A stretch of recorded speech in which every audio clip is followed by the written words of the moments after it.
지난주에는 한나의 신앙생활의 특징 가운데 여러 특징 가운데 이 기도에 대해서 살펴봤다면 오늘은 지난주에 이어서 그 한나의 신앙생활에 있어서 또 다른 특징이 무엇이 있는지 한번 살펴보려고 합니다.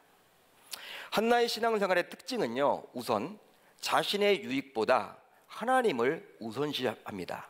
한번 따라합니다. 자신의 유익보다 하나님을 우선시합니다. 하나님을 우선시합니다.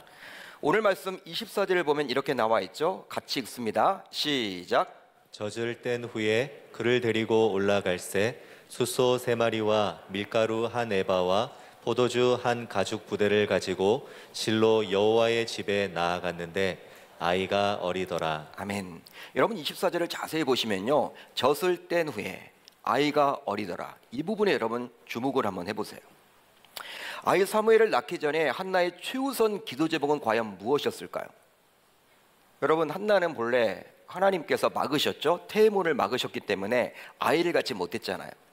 그런데 적수였던 브린나가 얼마나 그를 끔찍하게 괴롭혔습니까? 아이를 낳지 못한다라고 질책을 했습니까? 그러기에 아이를 낳기 전에는 한나의 기도 제목의 가장 최우선은 무엇이었습니까?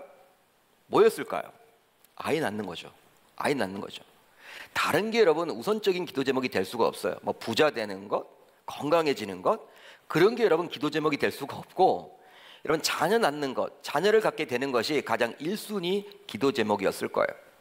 그런데 마침내 하나님의 전적인 은혜로 기도를 통해서 한나는 이제 아들을 낳게 됩니다.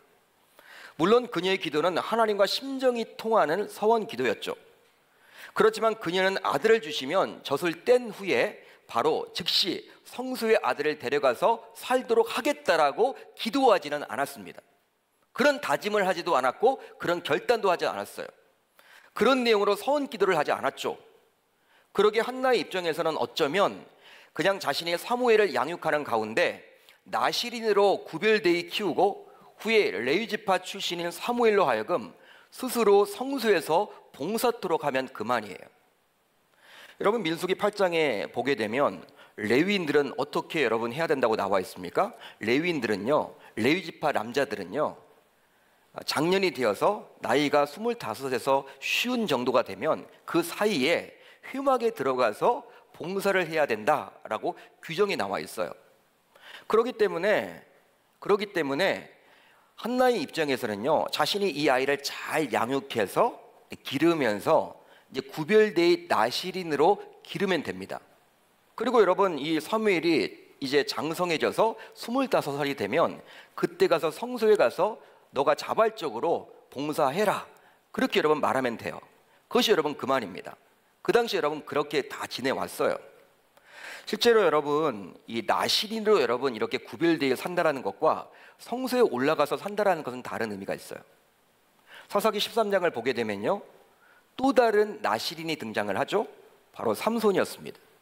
삼손이 태어나기 전에 하나님께서는요, 삼손의 부모에게 장차 태어날 아이는 나실인, 구별된 자로 이렇게 키워라, 구별된 자가 될 것이다, 그런 말씀을 하셨습니다. 이제 여러분 그런데 그 말씀을 보게 되면요, 이 삼손의 부모는요, 이 삼손을 어릴 적부터 이 성소에 데려가지 않아요. 자신이 키웁니다. 자신이 여러분 잘 양육을 해요. 그래서 여러분들 나중에 나실인으로 구별되게 키우죠. 그런 여러분 구절도 있기 때문에 굳이 오늘 본문을 보게 되면 여러분 놀라운 일이 벌어지지 않습니까? 젖을 떼고 난 다음에 성소에 여러분 올렸다라는 거예요. 한나가 차이가 있는 것이죠.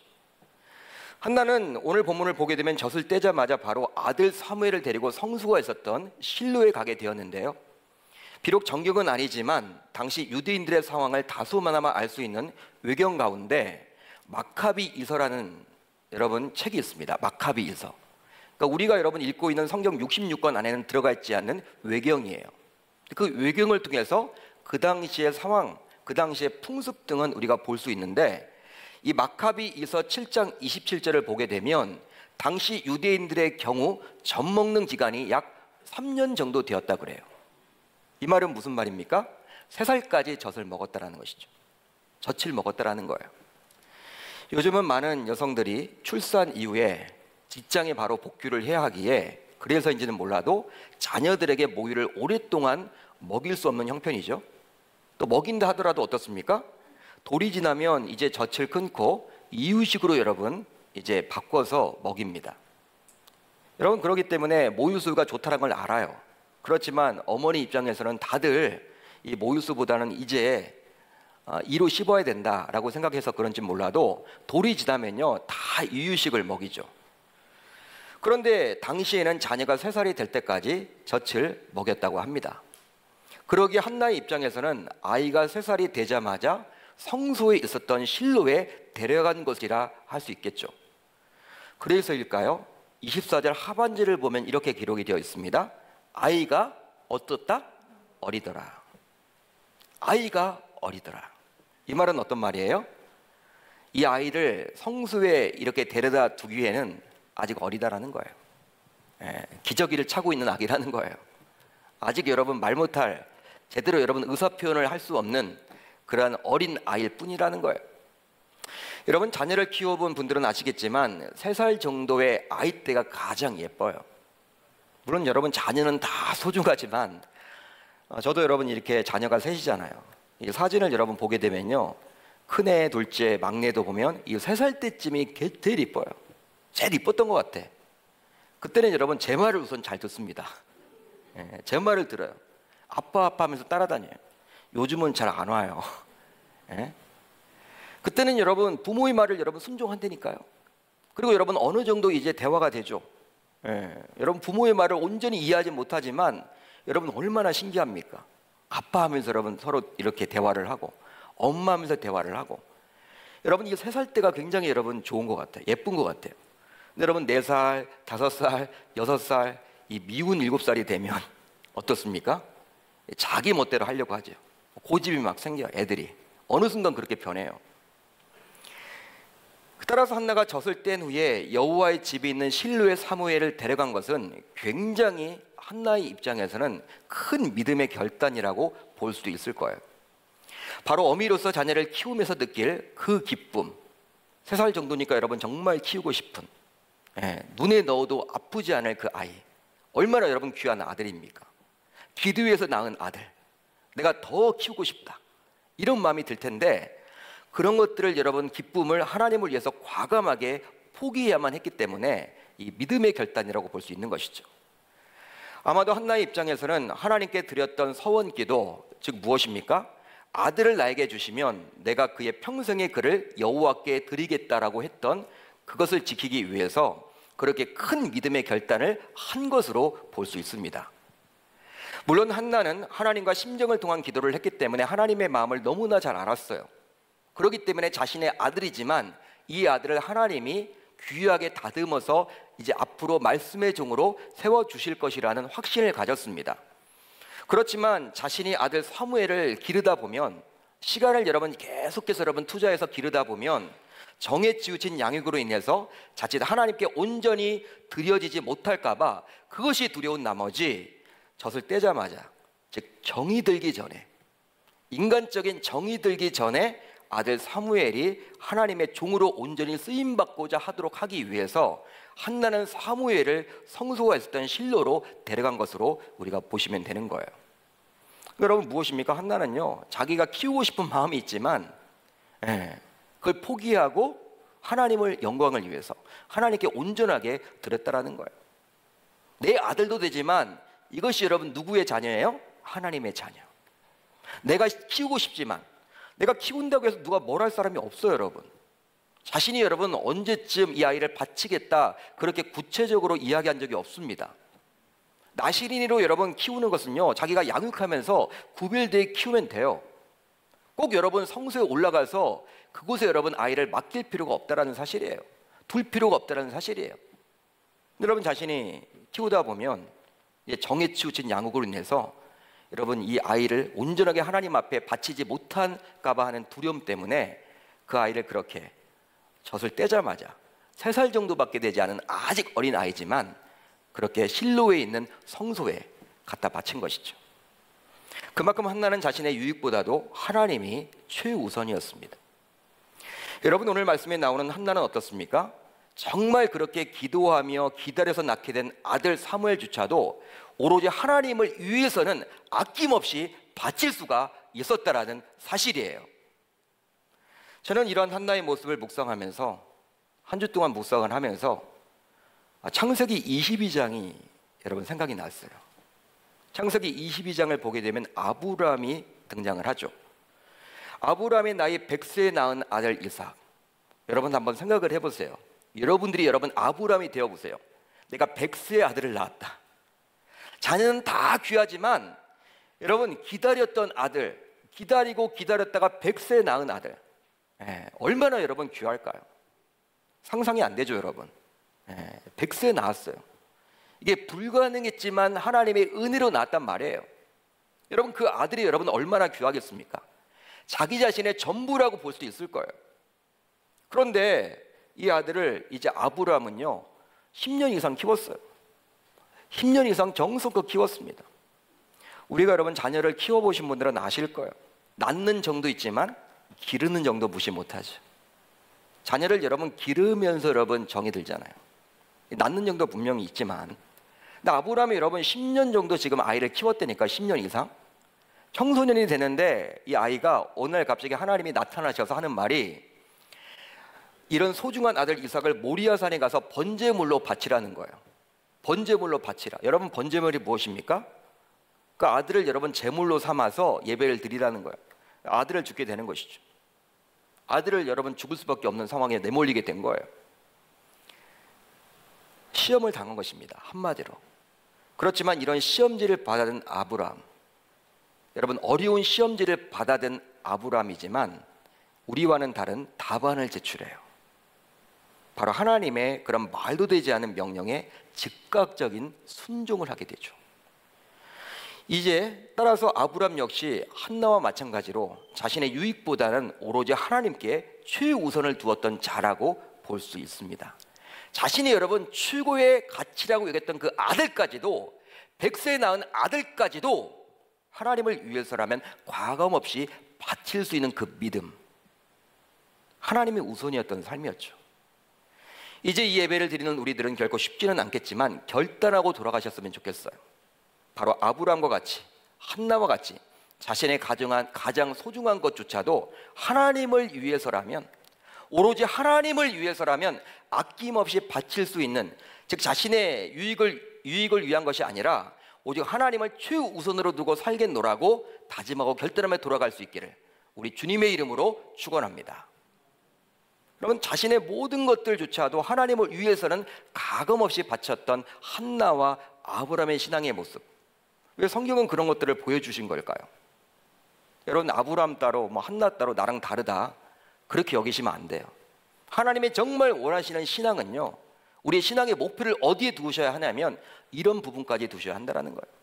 자기 자신의 유익이 아니라 오로지 하나님을 최우선으로 둘 수 있는 저와 여러분들이 다 되시기를 주님의 이름으로 축복합니다. 다음으로 어떤 상황에서도 예배를 드립니다.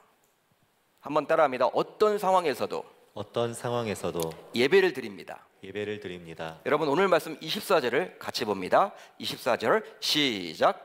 젖을 뗀 후에 그를 데리고 올라갈새 수소 3마리와 밀가루 1에바와 포도주 1가죽 부대를 가지고 실로 여호와의 집에 나아갔는데 아이가 어리더라. 자, 24절입니다. 방금 전에 또 살펴봤던 구절인데, 이 구절 가운데 수소 3마리와 밀가루 1에바와 포도주 1가죽 부대를 가지고, 이 부분에 여러분 주목해 주세요. 한나는 이제 젖을 떼자마자 자신의 어린 아들을 데리고 실로에 올라갔습니다. 올라갔는데 뭘 가지고 갔어요? 제물을 가지고 갔어요. 제물을 준비해서 갔다라는 사실이에요. 그런데 민수기 15장에 나온 서원 제물로 드려야 할 제물의 양보다도 오늘 본문에 나와 있는 한나가 약 3배가량이나 많은, 즉 풍족하게 제물을 준비하여 성소에 올라갑니다. 여러분 몇 배라고요? 3배나 많은 제물을 가지고 갔어요. 바로 수소 3마리와 밀가루 1에바와 포도주 1가죽 부대를 준비했습니다. 즉 이렇게 풍족하게 제물을 준비한 이유는 아들 사무엘을 하나님께 데려가면서도 감사로 예배드리기를 원했기 때문입니다. 예배를 드리기를 원했다는 거예요. 마치 오늘 맥주감사주의를 맞아 지난 상반기를 돌아보며 하나님께 감사함을 담아서 예배드리고 있는 저와 여러분들처럼 한나가 감사함을 가지고 예배드리기를 원했다라는 사실이에요. 뭐랄까요? 한나의 입장에서는 억지로 사무엘을 하나님께 바친 것이 아님을 알 수가 있죠. 뭐 바치긴 바쳐야 되는데 이런 마음을 가지고 여러분 바친 게 아니라는 거예요. 데려간 게 아니라는 거예요. 그러기에 여러분 감사한 마음을 담아서 풍족하게 하나님께 나아갈 수 있게 되는 것이죠. 여러분 억지로 여러분 아들을 바치러 가게 되면요, 여러분 그런 재물을 챙겨갈 수가 있겠습니까? 그것도 여러분 3배나 많이 풍족하게 여러분 챙겨갈 수가 있겠어요? 그렇지 않았다라는 거예요. 우리들 가운데서는 뭔가 하나님께 헌신과 봉사를 하더라도, 어떤 사역을 하더라도 기쁨으로 감사로 하기보다는 억지로 하는 경우들이 있죠. 마지못해서 하는 경우들이 있어요. 뭐 교육자들이 부탁을 하니까 참 거절을 하지 못하는 자신의 캐릭터 때문에 그냥 그렇게 여러분 마지못해서 하는 경우들도 있고, 또 이렇게 주변을 보니까 자기밖에 할 사람이 없는 것 같아. 그런 여러분 분위기에 편승되어서 여러분 그런 사역을 하시는 분들도 있을 거예요. 그러나 한나는 그러지 않았다라는 거예요. 한나는 그러지 않았습니다. 오히려 아직 어린 사무엘을 하나님께 바치면서도 자발적인 기쁨과 감사로 예배하고자 했죠. 그렇습니다. 우리들은 이런 한나의 모습을 통해서 어떤 상황과 형편에서도 예배를 드려야 함을 깨닫게 됩니다. 보통 우리들은 주변 환경과 상황과 형편, 그리고 자신의 기분에 따라 하나님께 드리는 예배가 좌지우지되는 경우가 많습니다. 여러분 어떻습니까? 어떤 분들은요, 기분 나쁘다고 예배 안 와요. 여러분 자신이 기분 나쁜 것과 예배를 안 나오는 것과 무슨 여러분 상관이 있습니까? 여러분 기분 나쁘다고 여러분 교회를 안 나와요. 삐져가지고 안 나오고, 상처 입었다고 안 나오고, 또 여러분 핑계를 대면서 여러분 예배를 안 나와요. 예배를 드리지 않아요. 바쁜 일이 있대요. 바쁜 일. 여러분 대통령을 여러분 이렇게 만날 때, 대통령이 여러분 몇 월 며칠 몇 시에 만납시다 딱 약속을 잡아놨다면 대통령 여러분 약속을 펑크냈다, 저는 신문에서 본 적이 없어요. 대통령이 여러분 그렇게 만나면 대통령의 시간에 맡겨드리는 것이죠. 내 시간이 중요한 게 아니라 대통령의 시간에 맞춰 가는 거잖아요.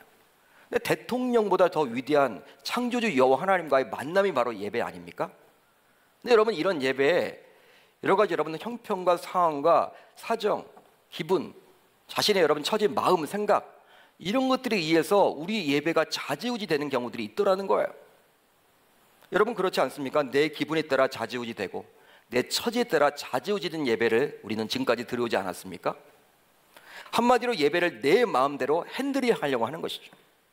마치 여러분 우리가 자동차를 내가 몰듯이, 운전하듯이 예배 자체를 여러분 내 마음에 두고, 뭐 기분 좋을 때는 나와서 예배 드리고, 또 기분이 좋지 않으면 예배 안 드리고, 여러분 그렇게 하고 있지는 않습니까? 그러나 오늘 말씀에 나와 있는 한나의 삶을 보게 되면요, 한나는 자신의 처한 상황이 슬플 때나 기쁠 때나 상관없이 지속적으로 예배를 드렸다라는 사실이에요.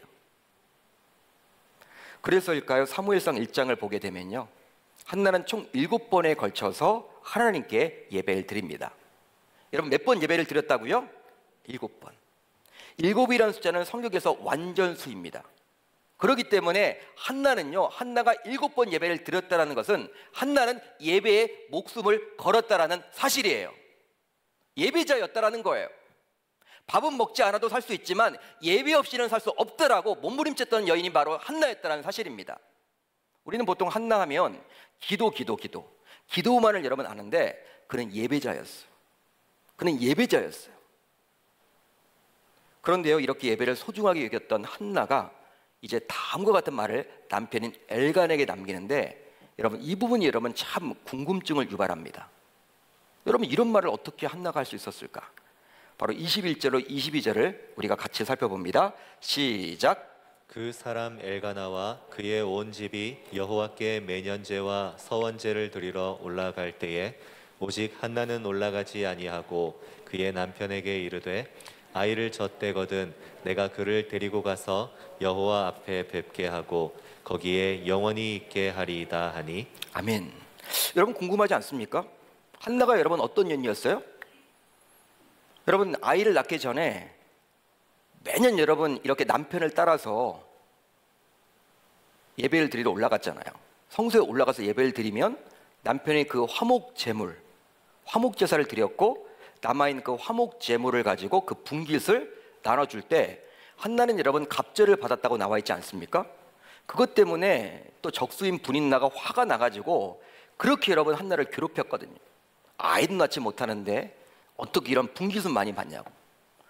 여러분, 예배를 여러분 참여하면 상처를 입어요. 상처를 받아요. 힘들어요. 어려워요. 마음이 여러분 불편해요. 그럼에도 불구하고 매년 빠지지 않고 예배를 드렸단 말이에요. 한나가.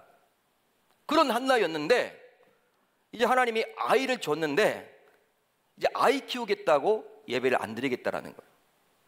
지금 남편에게 그렇게 이야기를 합니다. 여러분, 이거 어떻게 설명을 하실래요? 화장실 갈 때와 다녀와서의 마음이 다르듯이 한나의 예배에 대한 마음이 달라진 것입니까? 야, 역시 사람은 사람이나 보다. 예? 기도 제목에 응답을 받으니까 예배를 등한시하게 된 건가요? 여러분, 이거 어떻게 설명하실래요? 그렇지만 결코 그렇지 않습니다. 바로 젖힐 때자마자 성순실로에 올라가면서 풍부한 재물을 준비해 갔음을 통해서 한나는요, 정말 예배를 갈망했던 여임을 알 수가 있는 거예요. 예배를 사모했던 여임을 알 수가 있는 거예요. 예배를 소중하게 여겼던 여인임을 알 수가 있는 거예요. 그렇다면 이것은 어떻게 설명하면 좋을까요?